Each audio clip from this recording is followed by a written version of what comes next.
I had seen a lot of people down in the comment section of the Dan Schneider video and some of the other ones that I've done where they seem to have thought that Disney was safe. And the reality of the situation is that Disney is the furthest thing from safe. They're just as bad as some of these other companies, if not much, much worse. If you remember correctly, I stated in the Dan Schneider video that Brian Peck was incarcerated and then later rehired after leaving Nickelodeon and was rehired by Disney. So this video is specifically going to present to you the information that I have found related to one case against certain individuals who worked for talent agencies that were partnered with Disney in regards to Disney actors and stars. And by no means is this the only one that it's ever happened to, and I'm sure in the future we'll start to uncover more of those as we move forward on this channel. So let's get started.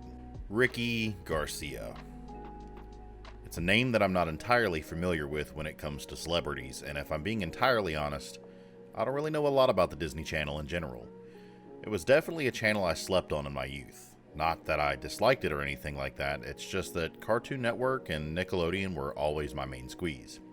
Sorry, but that little red devil on Cow and Chicken had cake, bruh.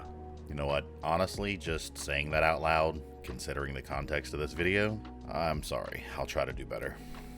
So, today's story isn't going to be pretty, and as a matter of fact, it may be the worst one I present to you yet. But the way I see it, I don't know anything about this, and I'm sure a lot of you don't either, and you've got to know, it's not easy to talk about this stuff, so imagine it from the perspective of Ricky, whom these terrible things happen to.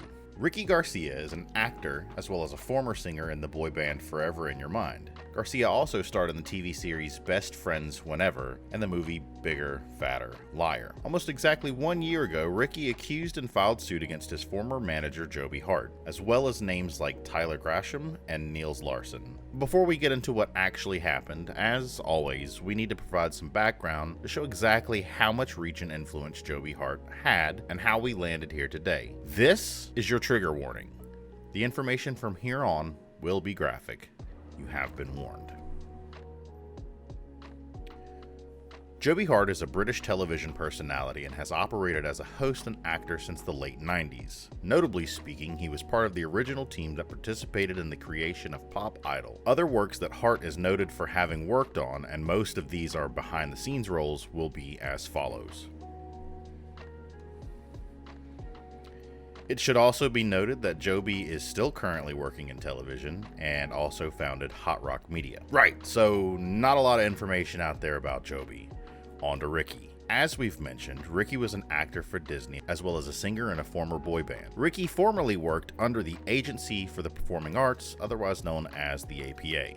In December of 2019, Ricky filed a lawsuit against the agency, 3 other entertainment companies, as well as Joby Hart and 4 other individuals. According to Garcia, he was a victim of sexual assault and exploitation dozens of times and was groomed into being Hart's sexual plaything that could be passed around by Joby and others. These statements were reinstated in Corey Feldman's recent documentary. It would later be said that Hart used tactics such as grooming and seduction by conversing with Garcia about sexuality, showing him adult materials, and later plying him with alcohol before assaulting him. Garcia states that this started at the age of 12 years old, and by the time he reached 16 years of age, he would be assaulted by Hart on almost a weekly basis. Ricky's attorneys would state that men responsible for nurturing Ricky's career instead sexually preyed upon his economic and emotional vulnerability and sexually assaulted him. Providing more context, Tammy Garcia, Ricky Garcia's mother, would provide more details about what occurred, providing locations, trips, and many disturbing details. This is your second warning. Turn away now if you feel that this information may be too sensitive for you. Tammy would open by stating that the first time Ricky was assaulted by Hart and his associates was during a trip to Catalina Island. The statement reads as follows. Not long after arriving in Los Angeles, Ricky teamed up with Emery Kelly and Liam Attridge to form the boy band Forever in Your Mind. Shortly thereafter, during an overnight songwriting trip, which was strictly no parents allowed, Ricky and his bandmates were taken to Catalina Island by Joby Hart and several songwriters, all of which were adults. Once there, the young teens were plied with alcohol including scotch, tequila, vodka, and champagne, purchased and served by Joby and other adults. Ricky and Emery both drank to excess, to the point of being sick, after which Joby undressed and bathed Ricky, then Ricky blacked out. Ricky woke up the next morning naked in bed with Joby, having no memory of what happened. This began a pattern that would go on multiple times per week for 4 years, steadily progressing to include all forms of sex, including as well as abuse by others in addition to Joby Hart. Another statement by Tammy would relate to her middle son in regards to Niels Larson and his actions, in which it says, according to the documents, an incident occurred involving Tammy's middle son, who'd been invited to attend the awards with his brother. Niels Larson aggressively pursued the young man, despite repeated attempts to inform Larson that he was straight. The message was not being received. Ricky's brother ended up having to jump the fence and flee on foot to escape Larson's unrelenting sexual advances. These would be followed by another statement that he was also exploited by marketing and PR vet Lisa Del Campo with Hart's permission. The statement reads as follows. According to Tammy and Ricky's testimonies, as well as the lawsuit documents, at the home of this powerful, famous Hollywood couple, Ricky was again served alcohol openly and excessively. At one point during the night, marketing and PR veteran Lisa Del Campo, the longtime right-hand man to Lance Bass of NSYNC, and yet another good friend of Joby Hart's, took Ricky, a minor, into one of the bedrooms and sexually molested him after being granted permission to do so by Joby Hart, and what could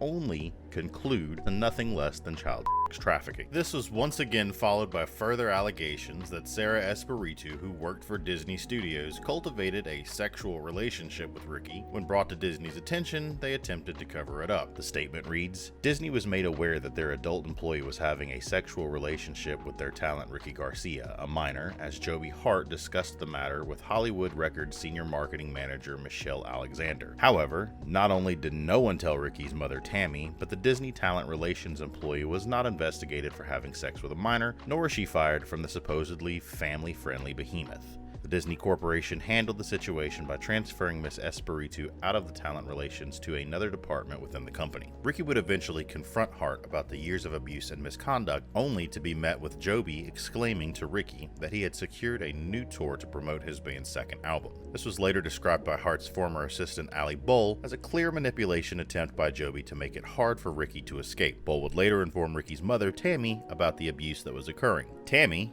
would meet with Hart in what she described as a major life regret due to attempting to settle matters privately instead of involving law enforcement. Ricky himself would eventually take matters to the Los Angeles Police Department. Unfortunately, the public department failed to question Hart, and the district attorney office claimed that there wasn't enough evidence to support his claims. The case would be dropped. Ricky's attorney would try to press the issue further, however, Officer Torres would not return his calls. After the case was dropped, an anonymous letter would be sent out to a myriad of individuals within the industry, including Disney.